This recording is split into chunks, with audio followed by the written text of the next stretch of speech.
Hello YouTube, ici Pauline Agneau. J'espère que vous allez bien et je vous accueille aujourd'hui pour un nouvel épisode avec une personnalité ultra intéressante. Vous ne connaissez peut-être pas son nom, il s'appelle Éric Bellion. Écoutez la suite. Éric Bellion est un navigateur français, assez particulier puisqu'en fait il ne s'est pas uniquement spécialisé dans l'art de naviguer, il a pourtant quand même fait le Vendée Globe, un exploit. Vous savez, ce tour du monde en bateau, seul, c'est vraiment un exploit psychologique incroyable. Donc bien sûr on a parlé du Vendée Globe, mais pas que, parce que Éric Bellion est par ailleurs un homme passionné d'humain, de management et a monté des équipages, avec des équipages justement de diversité, des personnes handicapées. Il a lui-même un papa qui est bègue, et donc c'est dès son plus jeune âge intéressé à la cause de la diversité du handicap pour essayer de valoriser des profils de personnalité à qui on donne parfois pas toute leur chance. J'ai trouvé que cet épisode était très intéressant parce que justement Éric va à l'encontre de beaucoup d'idées reçues sur le handicap.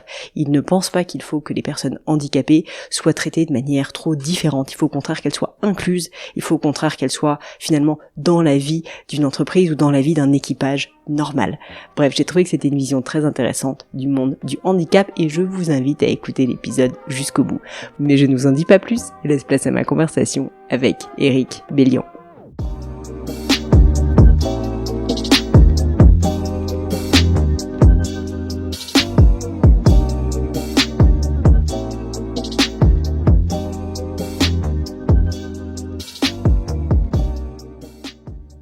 Bonjour Éric. Bonjour Pauline.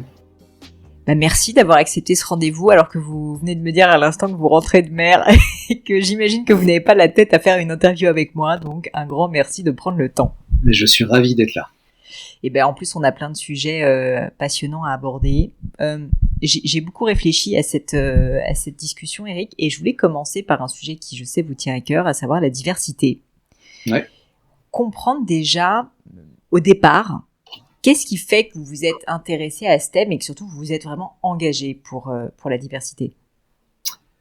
Alors c'est une question très intime. Alors c'est amusant parce que j'en ai parlé avec lui il y a très peu de temps, parce que ça vient de mon père, ça vient de mon éducation. Et j'ai eu la chance, je veux dire, ou la malchance, je sais pas, en tout cas c'est un fait, d'être élevé par un père qui est bègue. Alors vous l'entendrez jamais parce qu'il cache très bien son jeu.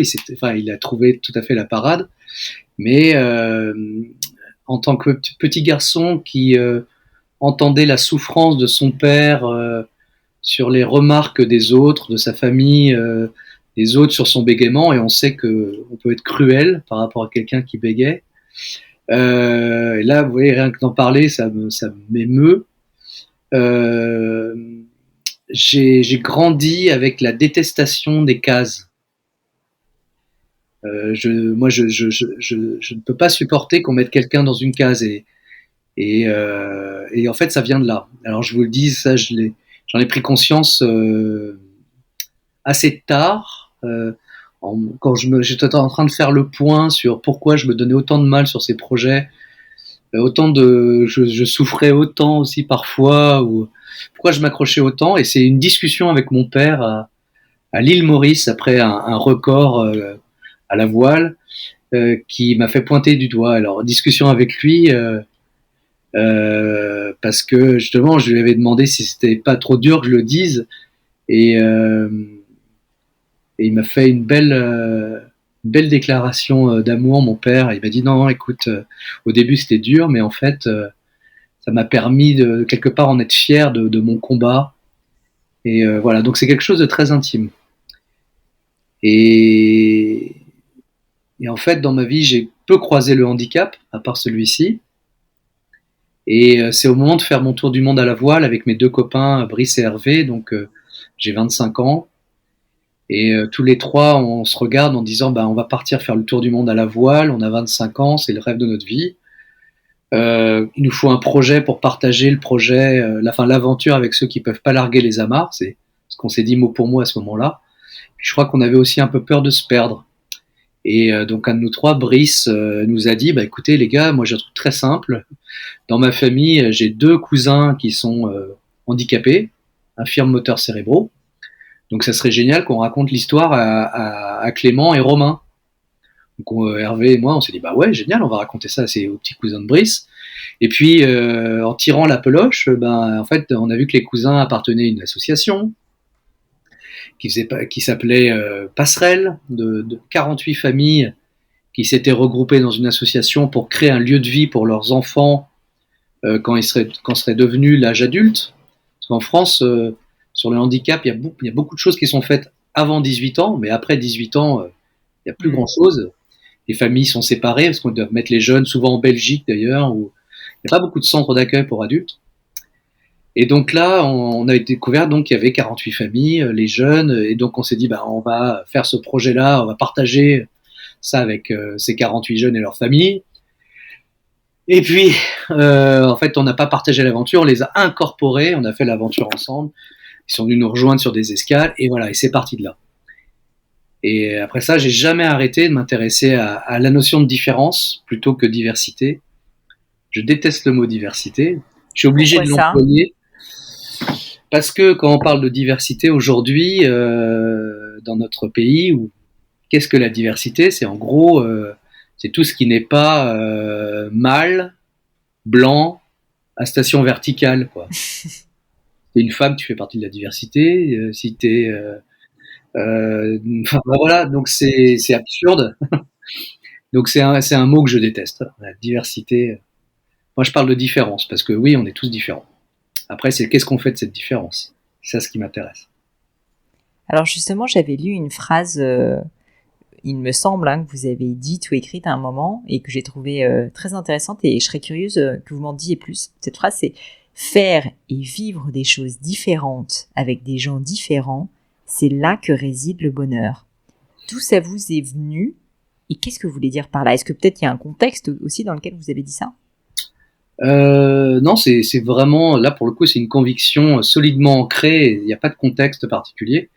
C'est une conviction que je me suis forgée après des années et des années d'aventures maritimes avec des hommes et des femmes tous différents, en allant chercher cette différence.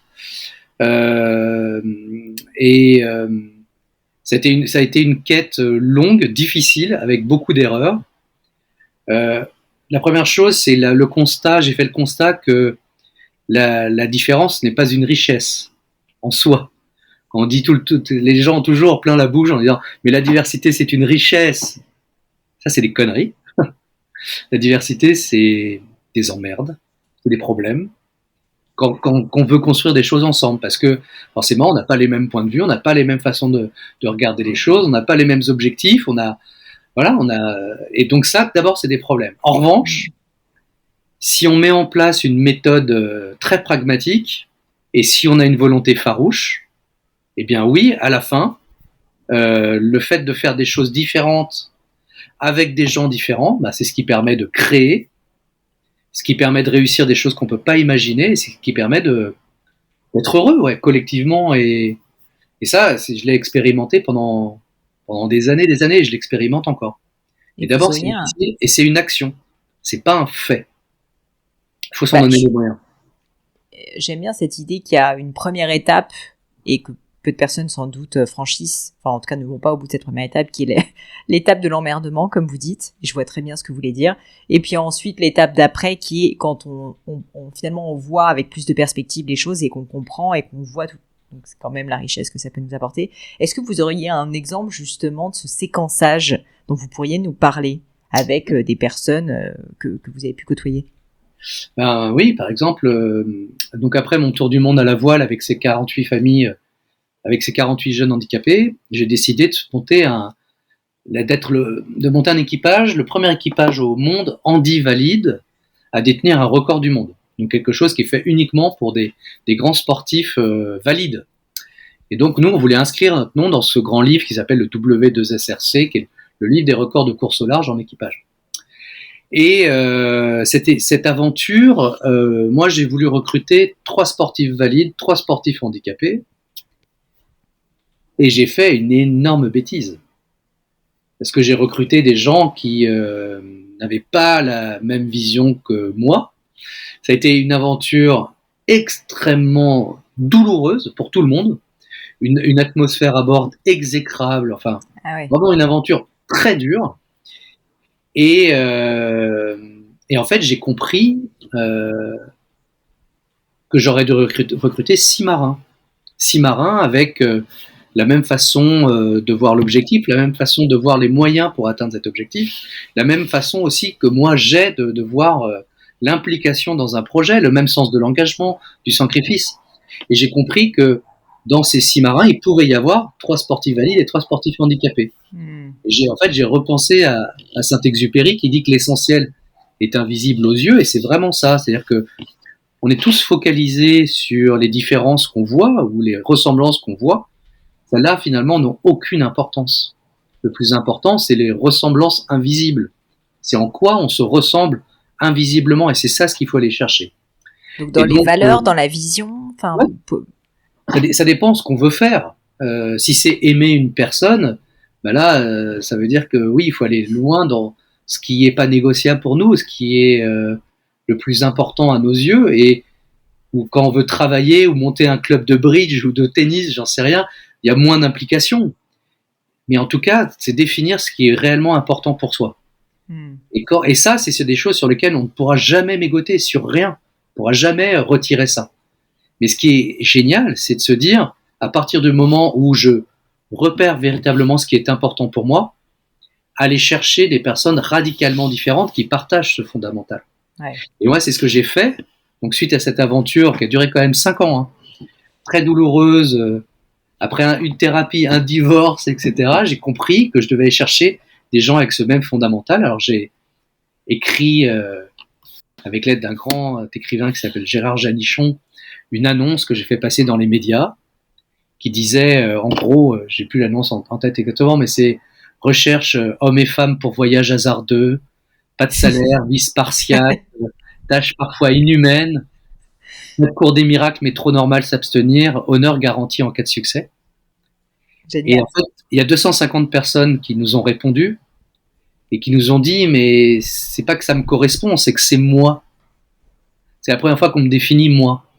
Et on a monté toute une aventure sur un bateau de course avec cet équipage-là, et ça a cartonné. Ça a été extraordinaire. C'est ça, j'allais vous demander. Donc, vous avez vraiment vu une différence dans le day-to-day, enfin dans les tâches quotidiennes, quoi, parce que là, on parle pas juste de psychologie. Dès la première réunion, on a tous réuni, est-ce qu'on travaille avec la Marine nationale, on a réuni les 50 meilleurs dossiers au fort de Vincennes avec la Marine nationale, les psychologues de la Marine nationale, qui recrutent dans toutes les strates de la société française pour aller vivre et travailler sur des bateaux de guerre. Et tout de suite, moi, à la pause clope de 10 heures, j'ai vu qu'on avait déjà des gens qui pouvaient vivre, s'aimer, travailler ensemble. Parce que vous savez, généralement, enfin, moi, je fais beaucoup de séminaires, de conférences, et très souvent, je vois qu'à la pause clope, il y a des groupes, et les groupes, c'est par couleur de peau, âge, tenue vestimentaire. C'est toujours un peu la même chose. Et là, non, j'avais 50 personnes qui étaient en cercle. Et 50 personnes qui étaient en train de rigoler entre elles dans un énorme cercle qu'on ferait pas naturellement parce qu'il n'y avait pas d'intimité, mais ils étaient en cercle et ils rigolaient très fort parce qu'en fait, c'était les mêmes. Et pourtant, il y avait des femmes, des hommes, des vieux, des jeunes, un banquier de BNP Paribas, un chômeur du 9-3, des gens qui n'auraient jamais dû se rencontrer, mais ils étaient identiques. Et alors, du coup, je suis obligée de vous reposer la question sur comment faire en sorte de trouver cet alignement avec les personnes avec lesquelles on s'associe, parce que là, c'est le cas, quoi. Et donc, vous êtes passé par cette lettre, mais c'était quoi l'intention derrière, quoi? Comment est-ce qu'on fait pour s'assurer que profondément, on est aligné? Parce que, comme vous le disiez, c'est invisible à l'œil nu. Ben, en fait, ça se teste. Ça peut pas se faire en une fois, ou ça peut pas se faire dans un entretien d'embauche, quand on parle d'entreprise. Dans une entreprise, ça se fait dans la période d'essai. Parce que très souvent, on peut pas savoir, en fait, à l'entretien, quoi. Comment? On peut pas savoir, au final, à l'entretien. Enfin, non, parce que l'objet de l'entretien, c'est une séduction. Donc, on emmène les gens à soi. Après, on peut voir des choses. Et ce qui est génial, c'est qu'avec le temps, et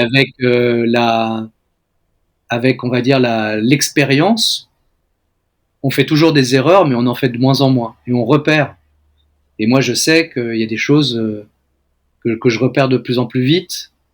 Vous pouvez me dire, Eric, c'est un peu indiscret, mais j'aimerais bien un petit scoop là. Enfin, pas un petit scoop, mais un petit truc concret que vous repérez et qui pour vous fait mouche, dans un sens ou dans l'autre d'ailleurs?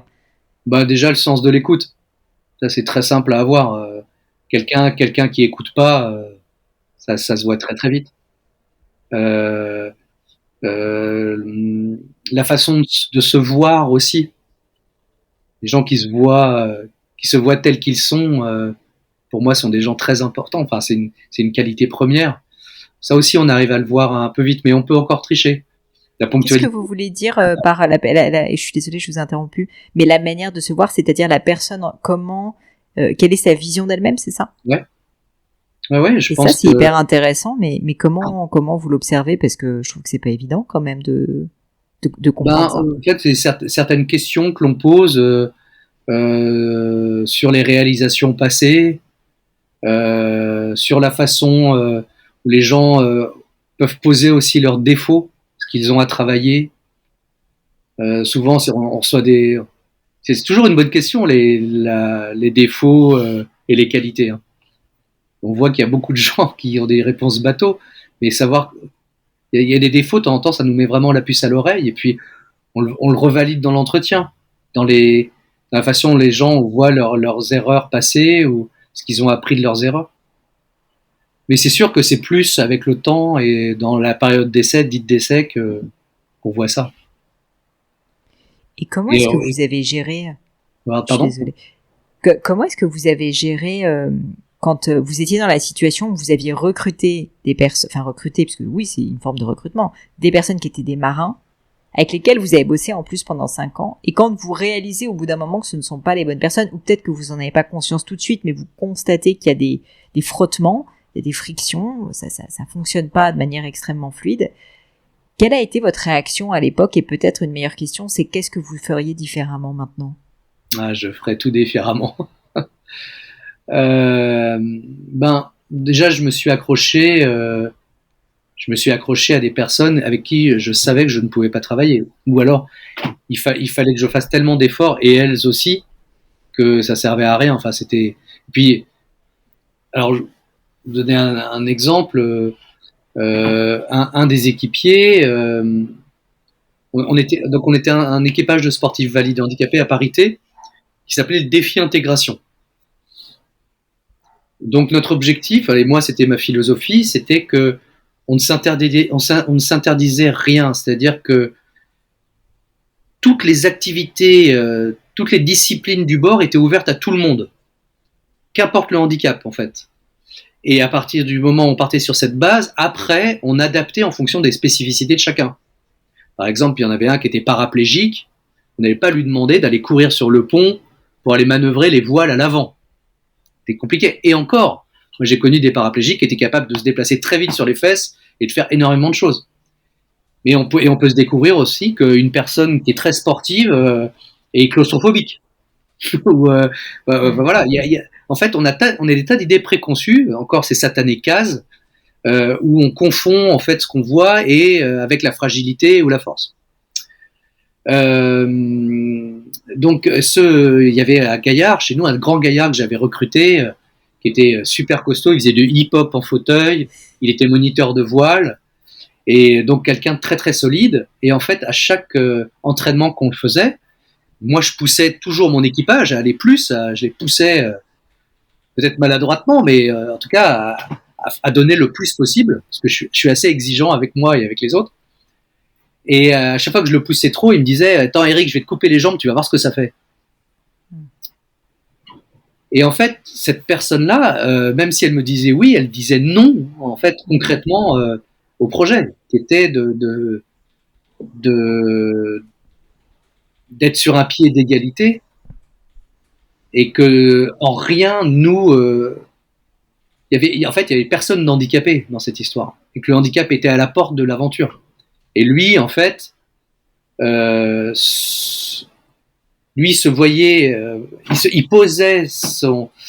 se posait dans la société en tant que personne handicapée. Et moi, j'avais rien à faire de l'handicap. Il s'était identifié à son handicap, quoi. Il s'était identifié à son handicap, en fait. Il s'était victimisé et voilà, mis dans son poste. Et d'un autre côté, j'ai eu l'extrême inverse. Un autre que j'avais recruté, un gars, alors il est décédé depuis, il faisait de la sécurité de groupe qui faisait du kayak extrême dans le cercle arctique. Donc un barbu hyper costaud, accident de moto, donc bras et jambes arrachés. Et lui, son motto dans la vie, c'était sexe, adrénaline et rock'n'roll. Un gars qui boucle la vie et qui, en revanche, à chaque fois qu'on faisait quelque chose, disait « c'est toi l'handicapé, c'est pas moi. Tout ce que je ferais, je le ferais Génial. mieux que toi, tout le temps, à chaque seconde. » Génial. Et là, on avait également quelqu'un qui pouvait pas cadrer dans le projet, puisque il se définissait aussi comme une personne handicapée, mais d'une façon complètement différente. Et avec ces deux personnes, la collaboration a été très, très compliquée. C'est un exemple parmi tant d'autres. Mais le plus grand des exemples, souvent, c'est que j'ai recruté, moi, un gars qui était là pour être mon second. Et comme j'avais très peur, j'ai recruté un mec blanc de mon âge, à peu près de la même catégorie sociale. Et la seule chose que j'ai pas vue, c'est que ce gars-là, il voulait pas être second. Il voulait être boss, il voulait être skipper. À tort ou à raison, il avait sa vision, j'avais la même. Mais là, je me suis énormément trompé parce que j'ai recruté quelqu'un qui détricotait tout ce que je tricotais moi. Donc en fait, le pire handicap que j'ai eu dans cette première aventure, c'est ce gars valide. Donc ça, c'est une aventure très douloureuse, mais qui m'a déniaisé.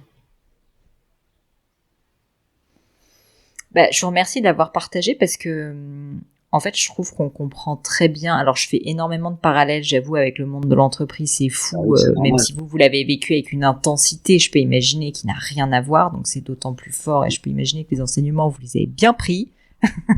Mais justement, les enseignements, Eric, si je reviens à cette question, au-delà du diagnostic maintenant, là, si on se remet en arrière et vous êtes à nouveau dans vos baskets et vous devez à nouveau créer cette équipe, ou non, à la rigueur, vous vous rendez compte que l'équipe est problématique. Qu'est-ce que vous faites? Déjà, je me sépare des gens avec qui ça ne pourra jamais le faire. Et donc ça a été une prise de conscience au fur et à mesure. Je vous donne un exemple. La première chose, ça a été le gars avec qui j'ai construit le projet, qui est un mec extraordinaire qui s'appelle Laurent Marzec. Et je le cite parce qu'il a écrit un livre extraordinaire qui s'appelle Accord perdu. Et Laurent, j'ai construit le projet avec lui, mais j'ai découvert au bout de 2 ans qu'en fait, il détestait la mer et les bateaux. Qu'il en avait une peur, pas qu'il détestait, pardon. Il adorait ça, mais qu'il en avait très peur.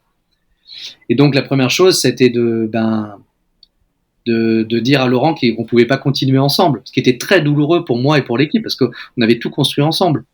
Mais en fait, Laurent nous empêchait de monter en puissance, nous empêchait parce que à chaque fois on avait un problème à bord, on devait s'arrêter. Et puis après, ça a été de se séparer aussi des autres qui collaient pas. Et puis quand on est arrivé à toute fin, parce que j'ai compris vraiment quelques jours, quelques semaines avant de partir sur le record, ça a été aussi de distribuer des rôles un peu différents, m'adapter. Par exemple, avec cette histoire de second, je lui ai donné un peu plus de place pour qu'il puisse rayonner à sa façon, être un peu chef. Voilà, j'ai trouvé des solutions. Mais d'abord, ça a été de me séparer de ceux qui, de toute façon, fondamentalement, ça ne pouvait pas marcher. Avec toute la douleur que ça représente. C'était très dur. Très, très dur. Ouais, je peux imaginer. Mais de toute façon, ça ne pourra jamais marcher. Hein. Parce que c'est pour ça. Ouais. Et c'est toujours la chose aussi, quand on traite de différence, pardon, je vous ai coupé, Pauline. Mais, non, allez-y. Quand on parle de différence, c'est là où il ne faut pas se tromper, c'est que, vas-y, va virer une personne handicapée. Va virer quelqu'un de différent. Et là, ça se corse, alors que ça ne devrait pas. Donc c'est pour ça qu'il faut faire très attention. Vous arrivez à ne pas être trop émotionnel dans ces moments-là? Ça a été un sujet pour vous d'apprendre à gérer vos émotions? Oh, ça l'est toujours, je vous rassure. Je suis quelqu'un d'émotif. Alors d'émotif, ça a plusieurs significations. Je suis pas quelqu'un qui, je suis quelqu'un de très calme et j'en parlais encore avec mon co-skipper sur la Jacques Vabre. Je me laisse pas embarquer par mes émotions. mais je les imprime fortement en moi. Elles sont là. Effectivement, quand dans les choses dures à faire, oui, ça me prend beaucoup d'énergie. Oui, j'en dors pas plusieurs jours avant, plusieurs nuits. Oui, ça me permet de temps en temps de faire un bouton de fièvre ou mal au ventre. Donc oui, mes émotions, mais je laisse très peu de choses paraître. D'accord. Ça, c'est déjà une force. C'est vrai. Ou parfois, bah là, justement, avec ma discussion avec Martin, il aurait aimé plus d'émotions à partager. Donc, faut savoir se caler. Mais c'est vrai que je garde beaucoup de choses pour moi. Bah, je peux imaginer parce que donc ça me fait une transition. Je voulais parler du Vendée Globe puisque j'ai quand même pas mal potassé votre parcours. Donc en 2016, 99 jours, si je me trompe pas. Et je voulais vous demander pour vous à ce moment-là, donc c'est un autre projet complètement différent, mais si je comprends bien, l'un des gros challenges à ce moment-là, ça n'avait rien à voir, c'était la solitude. Ouais. Dans votre cas. Est-ce que vous pouvez déjà nous expliquer à quoi ça ressemble psychologiquement, je sais pas si c'est possible, un Vendée Globe? Si, alors bon, c'est compliqué d'expliquer. J'ai de résumer en quelques mots. J'ai fait un film justement au cinéma pour le raconter, justement pour expliquer justement cette solitude et le chemin émotionnel, parce que c'est ça qui est intéressant pour moi. À quoi ça ressemble vous avez parlé de la solitude. Moi, j'aime la solitude. Je suis quelqu'un d'assez solitaire. Je prends la solitude comme un cadeau parce que c'est une solitude que je choisis. La solitude sur le Vendée Globe, c'est une solitude de la décision importante. À terre, quand on a des décisions importantes à faire, qui mettent en jeu notre avenir, notre intégrité physique, on se rend pas compte à quel point on peut se raccrocher à des tas de choses. On peut avoir des avis partout. Bien et sûr. On prend toujours notre décision avec des avis. Quand on est tout seul et loin de tout, eh ben, on fait tout seul. Et ça, c'est usant. C'est usant d'avoir toujours à faire des grandes décisions. Ça peut être, par exemple, d'aller se diriger vers une tempête. Ça peut de se séparer d'un groupe qui représente notre sécurité dans l'immensité de l'océan. Ça peut être de débrancher un câble sur ma batterie, parce que si ça se trouve, c'est irréversible. Et ça c'est usant. Et c'est dur, et finalement, là où on voit qu'on est des animaux de tribu, quoi, parce qu'on a besoin des autres pour prendre ces grosses décisions. Et du coup, là, l'une des émotions corollaires, c'était la peur, parce que vous n'aviez pas d'appui autre que votre expérience, parce qu'il y a déjà beaucoup, mais votre expérience, votre rationalité. Mais il n'y a pas ce côté rassurant, effectivement, d'avoir des gens autour de vous qui vont conforter votre avis, alors parfois avec des biais, mais néanmoins c'est rassurant. Du coup, le sentiment, au-delà du côté usant que je peux imaginer, c'est quoi? C'est la peur? Oui, c'est la peur, parce que justement, on n'est qu'avec soi. Quand on est avec les autres, on peut toujours se mentir. Je donne un exemple. Moi, je suis pas super à l'aise en l'air. J'ai jamais aimé trop l'escalade. Moi, je suis un marin. Mais le truc des marins, c'est qu'on a des mâts. Et il faut grimper aux mâts. Et sur mon bateau, là, le mât, il fait 30 mètres de haut. Et quand mon bateau bouge d'un mètre sur l'autre, en haut, ça veut dire des amplitudes de 10 à 15 mètres de chaque côté. Donc, c'est quelque chose que j'aime pas faire. Et à terre, vous pouvez toujours vous dire, quand vous avez une équipe, tiens, je vais faire du management, je vais envoyer le petit jeune, comme ça il va savoir ce que c'est. Et je me mens à moi-même en disant, bah oui, je pourrais le faire, bien sûr. Mais bon, ça va servir au petit jeune. Quand on est en mer tout seul, ben moi je me confronte à mes peurs. Je peux pas je peux pas les mettre sous le tapis. Elles sont là, elles sont concrètes. Et si je fais pas quelque chose à cause de ma peur, je le porte toute ma vie. Tu l'as pas fait parce que tu as peur. Et donc, justement, on revient à ce que on disait, comment on se voit. Et le Vendée Globe, c'est l'épreuve ultime pour se voir, quoi. Maintenant, moi, je sais qui je suis. Je sais que j'ai du courage. Je sais que j'ai aussi peur. Et donc, voilà, le Vendée Globe, c'est vraiment une immersion avec soi totale. Et on enlève tous les voiles que la société nous permet de mettre. Qu'est-ce que vous avez appris de plus important sur vous? J'ai appris que j'ai des ressources infinies. Et ça, c'est le plus beau cadeau que je me suis fait. C'est que j'ai appris, mais vous aussi, Pauline, vous avez des ressources infinies. En fait, j'ai appris qu'on avait tous des ressources infinies. Enfin, en tout cas, on verra jamais le bout. Et le seul truc que j'ai appris aussi, c'est que pour aller rencontrer ces ressources, il faut aller au-delà de sa peur. Donc c'est dur. Et c'est pour ça que généralement, il y a peu de gens qui vont retrouver toutes leurs ressources. Donc il faut, quelque part, j'ai découvert que pour se connaître, il faut aller dans l'inconnu. Et donc moi, c'est un beau cadeau et je le vois.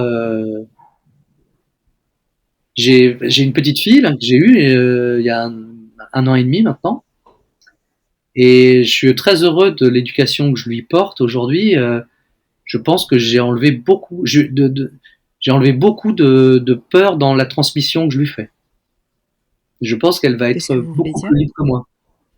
Ah, elle va moins avoir de peur parce que vous lui apprenez à ne pas vivre dans la peur. Exactement. Je pense que je vais moins l'emprisonner dans la peur que je ne l'ai été moi par mon éducation. C'est clair que c'est un immense cadeau. Je crois. Surtout pour une petite fille. Ouais, c'est vrai.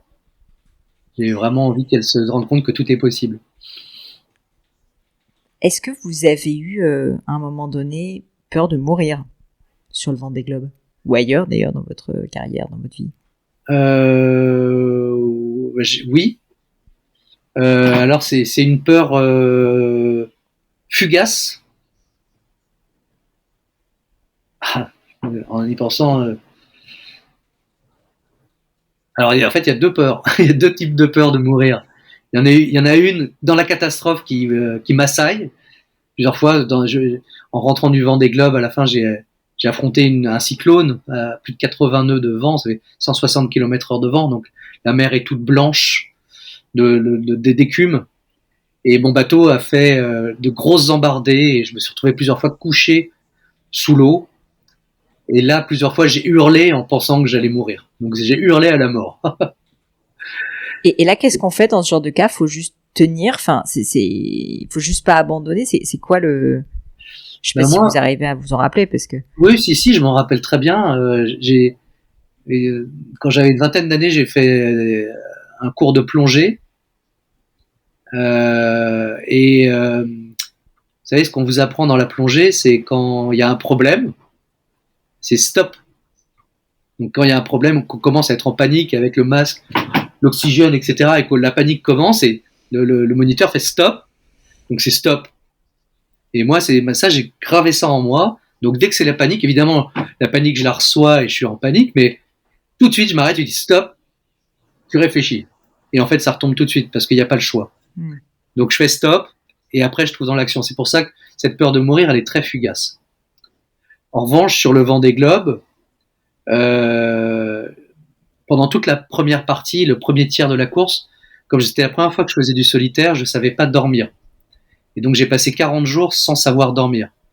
C'est-à-dire que je dormais que quand j'étais absolument éreinté. Et j'ai failli abandonner le Vendée Globe, aller dans le premier port possible qui était Cape Town, avant de rentrer dans les mers du Sud, qui sont les mers les plus difficiles du globe. Et là, je me suis dit, oui, si je continue dans cet état-là, sur un bateau aussi puissant, dans les mers les plus difficiles, avec des vagues qui font le tour de la Terre sans aucune terre pour les arrêter. Je me suis dit, là, oui, j'ai peur de mourir, donc je vais arrêter.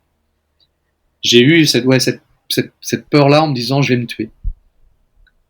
Mais c'était une peur assez utile, puisqu'elle m'a dit, il faut que tu abandonnes.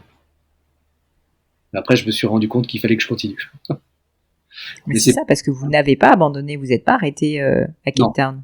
Non. Et pourquoi? Pourquoi ça? Ça, c'est la question. J'y ai beaucoup réfléchi parce que quand on parlait de peur, moi, c'est 3 jours de ma vie où j'ai vraiment affronté mes démons.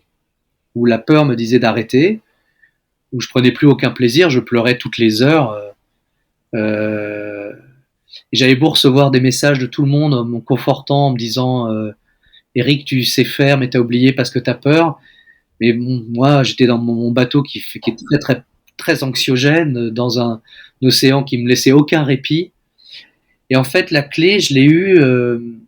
En fait, il y a mon médecin, qui s'appelle Jean-Marc Legac, qui m'a dit écoute, Eric, ouais, tu peux arrêter, arrête, c'est bien, arrête parce que tu as déjà pris le départ d'un Vendée Globe, à ton niveau, c'est extraordinaire.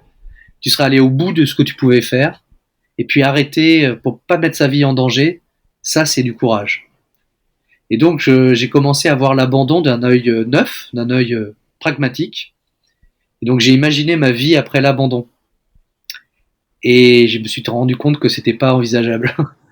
Parce que je me suis dit toute ma vie, je vais me regarder dans la glace en me disant, mais quel imbécile, mais pourquoi je suis pas juste allé voir. Et dans mon bateau, je me suis rendu compte à ce moment-là que si j'y allais pas, je gâchais ma vie d'homme. J'avais travaillé tellement, j'avais travaillé 4 ans de ma vie, fait des sacrifices immenses. Et je m'étais bien entraîné parce que j'avais eu beaucoup peur pendant tout cet entraînement, donc je savais faire. Et voilà. Et donc j'y suis allé, grâce à ça, en me projetant sur la vie d'après, de façon très pragmatique. Donc l'abandon n'était pas possible. Vous avez refusé. Ouais, c'est ça.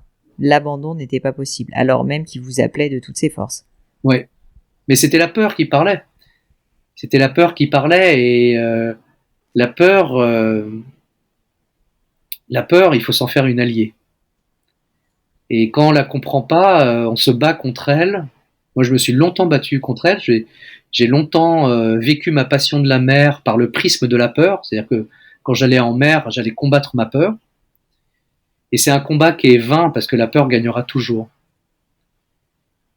Et quand on arrive à en faire de la peur une alliée, c'est de se dire qu'elle est là et qu'en fait elle est bien utile. Parce qu'elle permet de s'entraîner, elle permet de faire les bons gestes, elle permet de faire les bons choix. C'est un cadeau extraordinaire. Et ça, c'est aussi un des cadeaux que j'ai ramené du Vendée Globe, c'est des antidotes. Alors c'est pas le mot d'ailleurs, antidote, c'est pas le mot. Aujourd'hui, j'ai toujours peur, mais je sais que j'arrive à savoir ce que la peur, en quoi la peur peut me servir et en quoi elle peut me desservir. Et c'est surtout en ayant conscience de ce sur quoi j'ai la main. La peur qui est inutile, la peur qui dessert, c'est la peur sur les choses sur lesquelles on n'aura jamais la main. Pour un marin, c'est la tempête, c'est le danger immergé entre deux eaux qui attendent là-bas, quelque part. Pour un entrepreneur, c'est la situation la générale économique. C'est un fournisseur qui peut-être demain ne paiera plus. Tout ça, c'est des choses sur lesquelles on ne peut pas agir. Donc ça, cette peur, elle est éradiquée. Il faut pas l'écouter. En revanche, la peur qui permet de préparer son bateau, en disant je vais affronter des tempêtes, il faut que je prépare mon bateau. La peur qui permet de s'entraîner soi-même, la peur qui permet de faire les choses calmement, la peur qui permet de se voir tel qu'on est aussi. Tout ça, c'est très très bénéfique et productif. Vous parliez de courage tout à l'heure, Eric, et c'est marrant parce que moi, c'est une valeur que j'aime, enfin, je sais pas si c'est une valeur, mais un trait de caractère en tout cas que j'admire énormément, le courage. Et pourtant, je trouve que c'est pas forcément quelque chose qui est aujourd'hui très valorisé. Alors, c'est pas non plus dévalorisé, mais c'est vrai qu'on n'en parle pas, et pas forcément non plus beaucoup dans le monde professionnel. Alors que je suis 100% convaincue que c'est essentiel. Vous qui êtes quelqu'un de courageux, c'est une évidence, parce que sinon vous n'auriez pas fait tout ce que vous n'avez pas fait. Est-ce que vous auriez je sais pas si c'est un conseil, mais en tout cas quelque chose à nous dire sur le courage, peut-être comment le susciter, comment le faire grandir, ou quand on le voit, comment essayer de l'élever encore plus? Alors moi, je sais que je suis courageux sur certains aspects, et je sais que je manque de courage aussi sur d'autres aspects. C'est pas aussi simple que ça, malheureusement. Donc sur les aspects, c'est déjà important de le dire, ça, parce qu'en fait on n'est pas forcément courageux partout. Vous avez raison. Non, et on n'est pas forcément pas courageux partout non plus. Et voilà, il faut savoir faire la part des choses. Moi, je vais dire quelque chose d'assez bateau, malheureusement. C'est que le courage, c'est pas la manque de peur. C'est pas le manque de peur. C'est justement le fait d'accepter ses peurs et le fait d'aller faire les choses quand même avec. C'est la capacité à mettre la peur sous le bras et à dire bon, et là, mais j'y vais. On monte quand même en haut du mât. Et voilà, ils sont voilà. Alors, en solitaire sur les bateaux, on a une chance incroyable, c'est qu'on est tout seul et que personne ne le fera pour nous, donc on est obligé d'y aller. On est obligé d'avoir du courage. Mais je sais que moi, j'aimerais avoir du courage sur plus de choses. Il faut que j'y travaille d'ailleurs. Pourquoi est-ce que vous avez absolument voulu faire le Vendée Globe? C'est un investissement personnel financier. Enfin, je veux dire, vous avez dit d'ailleurs, au-delà du voyage, enfin du voyage de l'épopée plutôt, c'est 4 ans d'organisation. Il faut trouver des sponsors. Enfin, c'est un truc, c'est un projet de vie, quoi. Qu'est-ce qui a fait que vous vous êtes dit, ok, je vais le faire? Alors pour moi déjà, je sais pas ce qui est le plus beau au monde pour vous, mais pour moi, le truc le plus dingue, le plus fou qu'il y avait au monde, le truc le plus dingue que l'être humain pouvait faire, c'était de passer le Cap Horn en Vendée Globe en solitaire. Mais rien de plus beau que ça. Plus beau en termes de courage, en termes de beauté, de poésie. Je sais pas, j'imagine qu'un gars qui est un sportif, le plus beau, c'est d'entendre lire son hymne national sur la première marche du podium aux Jeux Olympiques. Voilà, il y a des choses. Pour moi, c'était le truc le plus dingue. Et c'était pas fait pour moi. Parce que c'était fait pour des surfemmes et des surhommes. C'était pas fait pour moi. Donc j'en rêvais pas. C'était. Vous vous l'interdisiez, quoi, Ouais. d'une certaine manière. J'en étais pas capable. J'avais pas les épaules pour ça. Et puis, j'ai fait toutes mes aventures avec des équipages d'hommes et de femmes tous différents. Et puis, à chaque fois, la taille du bateau grossissait, les équipages grossissaient, et puis mes capacités, mon savoir grossissait avec. Et puis un jour, on est à Plymouth, on gagne pas, c'est un lapsus, mais on fait un excellent résultat avec mon équipage d'hommes et de femmes tous différents. C'est une réussite totale, on bat des grands professionnels de la course au large, avec un équipage que personne n'aurait pris sur le papier. On se jette tous à l'eau de bonheur, comme si on avait gagné la course. Et là, je me dis, mais attends, c'est quoi la suite? Déjà, Eric, t'as une formule magique et il faut que t'en parles. Et le seul truc, c'est qu'on me cantonne, depuis que je fais ces aventures-là, dans la case, encore cette année case, la case du capitaine au grand cœur, capitaine de la diversité, des titres dont je n'ai rien, enfin, je déteste. On me décerne des prix que parce que je suis avec des personnes handicapées, truc que je déteste. On m'invite à la semaine du handicap pour parler diversité. Peut-être dire que je déteste la semaine du handicap, mais c'est pas très sexy, quoi. Et donc, je me dis, mais comment je peux faire pour raconter ça aux gens, pour les prendre à revers? Et dans l'eau à 14 degrés à Plymouth, là, je me dis, mais attends, tu vas faire le Vendée Globe. Le truc le plus dingue et le plus médiatique que tu puisses faire. Et tu y vas, c'est ton projet. Et puis, je suis à un moment aussi, alors je le lis avec mes yeux d'aujourd'hui, mais je suis à un moment aussi où j'ai dédié ma vie à la relation à l'autre. Et je sens que maintenant que je sais comment vivre cette relation, il faut que je commence à m'intéresser à moi. Et voilà, tout se met en place. Alors c'est facile à dire maintenant, ça a été un combat, mais c'est là où j'ai pris ma décision d'aller faire le Vendée Globe. Ouais. Dans une eau à 14 degrés à Plymouth. Ouais, faut pas aller à Plymouth au mois d'août. C'est terrible, il peut vous arriver des trucs de dingue après. Ouais. Si on revient au début, Eric, j'aimerais bien parler un peu plus de votre enfance, et vous nous avez parlé de votre papa et je vous en remercie. Mais est-ce que vous pouvez nous parler un petit peu plus de vous quand vous étiez petit? Où est-ce que vous avez grandi? Vous étiez comment? Cette passion de la mer, elle était déjà là. Enfin, comment était le petit Eric? Comment vous le décririez? Le petit Eric était un enfant plutôt calme, passionné de lecture. Euh, on vivait dans une maison, donc à Versailles, région parisienne, donc très loin de la mer. J'étais plein de rêves, assez romantiques. Et dans ma famille, il y avait des marins, il y a très longtemps, la marine à voile. Et je sais pas pourquoi, mais j'ai compris dans les discussions familiales que les vrais hommes, c'était ceux qui allaient en mer. Il y avait une sorte de d'aura, de respect pour ces hommes. Désolé, il n'y avait pas beaucoup de femmes, hein. Ces hommes qui allaient en mer, et je me suis dit, ben c'est là qu'est la vraie vie, c'est en mer. Et donc j'ai dévoré tous les livres de mer qui me tombaient dessus. Voilà. Et puis dans ma famille, c'était pas trop l'ambiance, c'était l'ambiance camping-car. Donc on partait. Il y avait pas de marins dans votre famille. Enfin, c'était pas des un oncles, truc, j'avais parce que des oncles souvent qui quand naviguaient. même c'est souvent quelque chose qui se passe de génération en génération.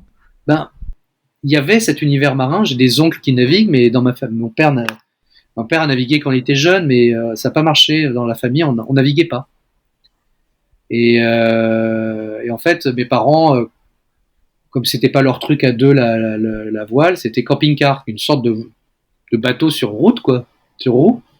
Donc on a fait des super voyages, mais moi à 15 ans, quand c'est plus difficile d'être en famille dans le camping-car, là je suis allé essayer, en fait, et je suis allé dans les familles de mes copains qui avaient des bateaux pour essayer.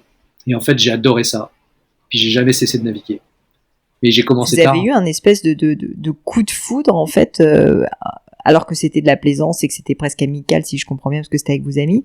Ça a été quelque chose de très violent tout de suite, ou c'est monté un peu et avec le temps, vous avez cultivé cet amour de la Non, mer? ça a toujours été total, un amour total, une passion totale, mais une passion, comme je vous ai dit, un peu bizarre, parce que toujours liée à la peur. En fait, c'était un peu, c'est sur l'eau qu'on devient un homme. Donc il faut devenir un homme, et devenir un homme, c'est battre sa peur. Donc c'était très lié à ça. Mais au-delà de ça, j'ai tout de suite compris que c'était en mer qu'il y avait les plus grandes choses de la terre.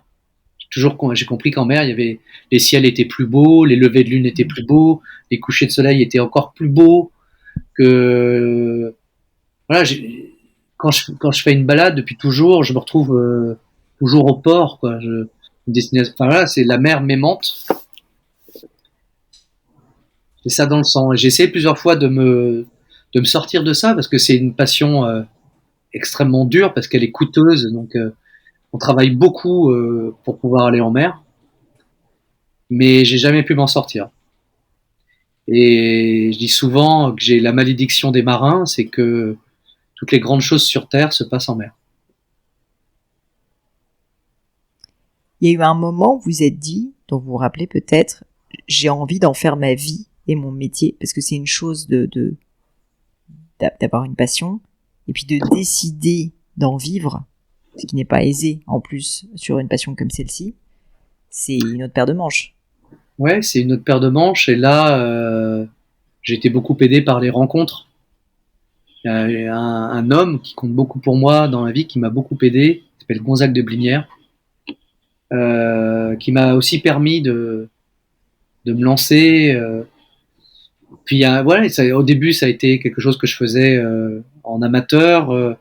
J'ai aussi une patronne, justement Patricia Ricard, qui m'a beaucoup aidé aussi, qui a respecté beaucoup cette passion et qui m'a permis de travailler en, en entretenant tous ces projets-là que je faisais d'une façon bénévole. Et puis à un moment, je ne sais pas pourquoi, c'était en 2014, bah, j'avais réussi à convaincre suffisamment d'entreprises pour venir dans ces projets-là, et c'est génial. Hein, mais bon, c'est jamais gagné dans nos aventures. On est un peu, je sais pas quel métier, mais on est un peu comme des gens du spectacle. On fait un film c'est un projet qui prend quelques années, puis c'est fini, puis il faut retourner voir les chaînes de télé, enfin les distributeurs pour revendre un projet. Et nous, on est sur des cycles de 4 ans. Mm. Donc là, là, je suis parti pour un cycle de 4 ans, mais après, est-ce que je trouverai de l'argent pour continuer ou pas? Je sais pas. Et c'est toujours des projets que je porte à bout de bras. Alors, je suis aidé, là, je travaille avec Marie Latanzio qui porte le projet aussi avec moi.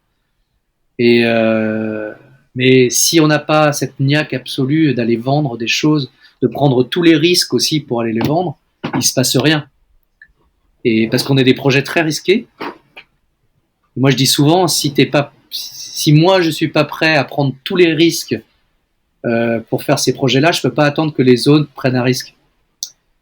Donc, je sais pas si dans 4 ans je serai encore marin. On verra.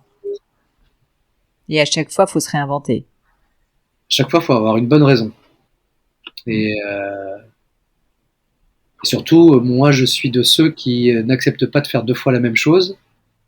Donc, je pars pas dans une routine de revendre la même chose. Ce qui est très compliqué parce que quand on crée un projet, on met du temps avant de pouvoir l'expliquer, le mettre en place. On a une vision. Et cette vision, pour la partager, il nous faut du temps. Donc, souvent, on tombe sur des personnes qui peuvent nous financer, mais qui nous disent moi, j'aimerais bien acheter le projet précédent. Donc, si vous pouvez refaire le projet précédent, je dis non, vous allez voir, celui-là, il va être encore mieux, mais il faut me faire confiance un peu. C'est le métier, c'est le truc d'entrepreneur. Hein. Ouais.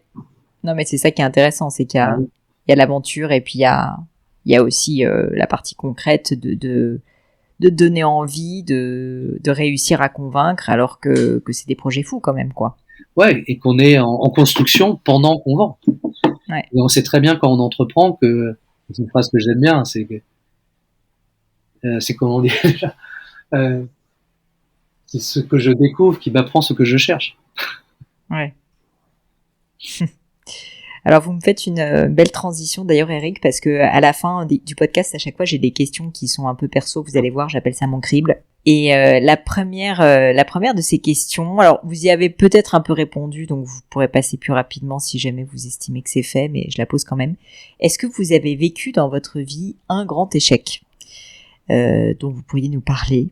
Au-delà de l'échec, en fait, ce qui m'intéresse, c'est les enseignements que vous en avez tirés. Bah ouais, j'en ai vécu plusieurs. J'ai parlé justement de cet équipage. Alors, on a réussi le record. Mais humainement, pour moi, c'est un échec. Parce qu'il y a plein de gens dans cet équipage que j'ai pas revu et des 2 parties, personne voulait se revoir. Et quand c'était d'une tristesse absolue, quand on arrivait à l'île Maurice, moi, la première chose que je me suis dit, c'est plus jamais. Et la fête le soir était d'une tristesse, alors qu'on avait battu le record, on avait atteint notre objectif, mais c'était d'une tristesse absolue. Et ça, c'est un gros échec pour moi. Et là, je veux plus le revivre du tout. Et comme quoi, on peut réussir des choses, mais échouer intimement. C'est clair. Donc oui, j'ai déjà vécu ça. Ouais. J'ai divorcé aussi, hein. Mais c'est la même chose, hein. C'est le même échec sur les choses fondamentales. Donc oui, des échecs, j'en ai vu. Pas beaucoup. Et l'enseignement, c'est ne pas se voiler la face et agir plus vite? Non, je pense que c'est savoir qui on est. C'est la base. Et à partir du moment où on sait qui l'on est, on sait avec qui on peut vivre et on sait qui on peut aimer. On sait avec qui on peut travailler. S'il y avait quelque chose qui était à refaire, qu'est-ce que vous referiez différemment? Alors déjà, je pense jamais comme ça. Et c'est vraiment pas un mode de pensée que j'ai. Pour moi,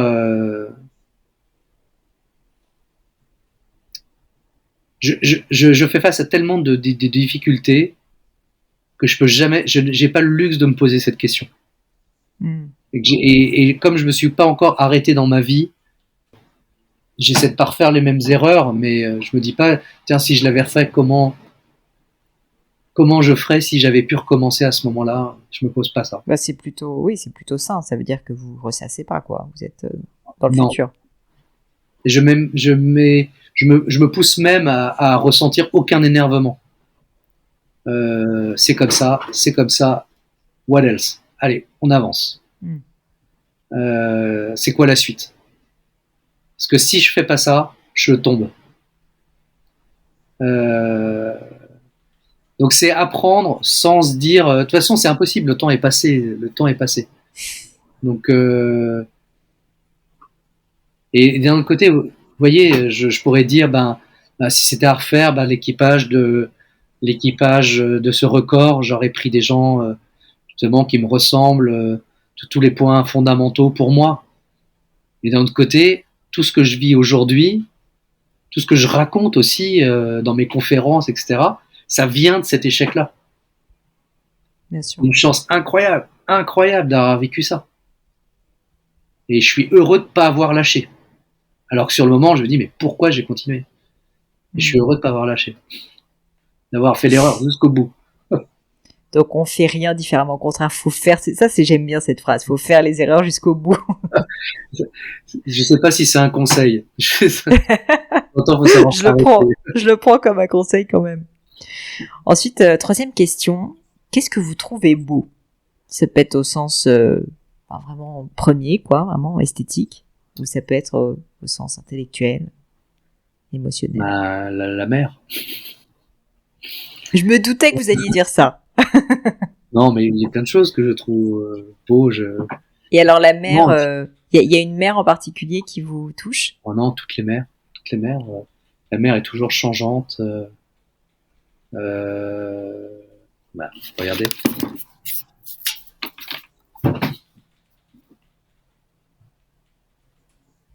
Bon. On est en Bretagne, là. En Bretagne, dans le Finistère Sud. La mer est toujours changeante, la mer est toujours... Non, elle n'est pas toujours belle. De temps en temps, elle peut être hideuse, mais... Ouais, non, je dirais... Non, mais il y a plein de choses que je trouve beaux, évidemment. Je fais beaucoup de motos, je trouve les motos belges. Il y a des gens que je trouve beaux, même. Ma fille est magnifique. Mais c'est vrai que la première chose que j'ai envie de dire, c'est la mer, évidemment. Merci. À l'inverse, qu'est-ce que vous trouvez laid? Qu'est-ce qui vous irrite? Qu'est-ce qui vous énerve? La folie de la foule. La folie de la foule. Qu'est-ce que vous voulez dire? C'est marrant, c'est quelque chose que j'ai en moi depuis très longtemps, mais c'est grâce à un film, Docteur Jivago, que j'ai vu, je sais pas, je devais avoir une dizaine d'années. Et Docteur Jivago, je sais pas si vous vous souvenez, Omar Sharif, donc il y a tout le communisme qui se met en place dans la Russie et ils dégringolent, et ils vivent des drames et ils ont très bien su mettre en perspective justement cette folie de la foule, c'est-à-dire que comment l'être humain peut devenir hideux quand il est embarqué par la folie de la foule, justement, à devenir déraisonnable, à faire monter de la haine, quelque chose de très aveugle, de très violent, bestial. Je crois que c'est une de mes premières peurs, en fait, c'est ce que nous tous on peut donner embarqués par la foule, par le groupe. Et pas besoin de commenter les actualités. Et voilà, et je me mets dedans parce que je sais que je peux le vivre d'une certaine façon aussi. Je l'ai déjà vécu. On a ce côté très obscur, nous, race humaine, qui me glace le sang. Et je sais que le mal est toujours là, tapis dans l'ombre. Sur une note plus positive, parce qu'il y en a aussi, est-ce qu'il y a une maxime, une citation, une phrase quoi, qui vous plaît, qui vous marque, qui vous inspire, peut-être que vous pourriez partager avec nous, que vous répétez dans les moments où vous en avez besoin? Alors, j'ai toujours détesté ça. Je me moquais de mon père avec ses phrases. Il les affichait partout dans son bureau, etc. Je me moquais de lui et je lui disais, mais c'est pas possible de simplifier. En plus, ces phrases-là, on peut toujours les tirer d'une certaine façon, on peut en dire ce qu'on veut. Et puis en vieillissant, en fait, il y en a plein qui me plaisent bien. Il y en a plein qui me plaisent bien. J'aime bien la phrase d'Einstein. Donner l'exemple n'est pas la meilleure façon d'influencer les autres, c'était la seule. Je crois vraiment en la puissance de l'exemple. C'est pour ça que je monte toutes mes aventures sur la mer, parce que sur la mer, on peut pas tricher, donc les exemples sont ce qu'ils sont. Et je déteste dire aux autres ce qu'ils doivent penser ou ce qu'ils doivent faire. Moi, je raconte un exemple, mon expérience, et après, ils en font ce qu'ils veulent. J'aime bien la phrase de Churchill aussi. Réussir, c'est d'aller d'échec en échec avec enthousiasme. Je réfléchis comme ça. Après, j'aime bien ma phrase. Faire des choses différentes avec des gens différents, c'est ça qui procure le bonheur. Voilà, non, j'en ai plusieurs. Bah, on va garder la vôtre. On va Ok. garder la vôtre. Faire et vivre des choses différentes avec des gens différents, c'est là que réside le bonheur. Encore une question, est-ce qu'il y a un sujet sur lequel vous avez changé d'avis? Alors, j'adore changer d'avis. J'adore changer d'avis, et en fait, tout ce qui me plaît dans la vie, c'est de lire des livres, voir des films qui me racontent un truc vrai. Et je dis, ah ouais, je savais pas ça, incroyable. On se rend compte à quel point on simplifie les choses, on oublie les choses. Je sais pas, c'est idiot, mais se dire qu'un tel a volé l'invention de l'autre, etc. Donc en fait, j'ai plein de choses sur lesquelles je change d'avis. J'aime pas les gens qui ont une aura extraordinaire et des convictions. Je m'en méfie. Ouais, c'est pas que j'aime pas, c'est que je m'en méfie toujours. Les gens qui disent c'est comme ça et pas autrement. J'aime les gens avec des doutes. J'aime bien m'associer avec des gens qui ont des doutes et des gens qui ont des certitudes. Je les trouve. Leurs certitudes me font peur. Ouais. Donc, je réponds à côté. Je suis désolé, mais je pas d'exemple a priori parce qu'en fait ils sont très nombreux. C'est trop. Mais merci en tout cas d'avoir partagé l'idée. Et puis alors, la dernière question, je pense que du coup elle va vous plaire parce que vous étiez visiblement un rat de bibliothèque étant petit. Ma question c'est, est-ce qu'il y a un ou des livres qui vous ont particulièrement marqué, influencé, peut-être même fait changer franchement? Moi je suis passionnée de littérature et donc il y a un nom. Alors le problème de cette question c'est que je demande un ou deux livres. Donc, c'est horrible. C'est horrible. Mais du coup ceux, on va dire, si on devait faire un petit classement, ceux qui vous ont le plus marqué. Je vous pose la question. Non, pas du tout. Ah, voilà. D'ailleurs, je n'y répondrai pas. Non. Mais comme c'est mon podcast, je fais ce que je veux. Ah ouais, faut pas savoir le nombre de fois, moi, dans mon métier de marin, on me demande, mais donne-moi ton livre préféré. Bah oui.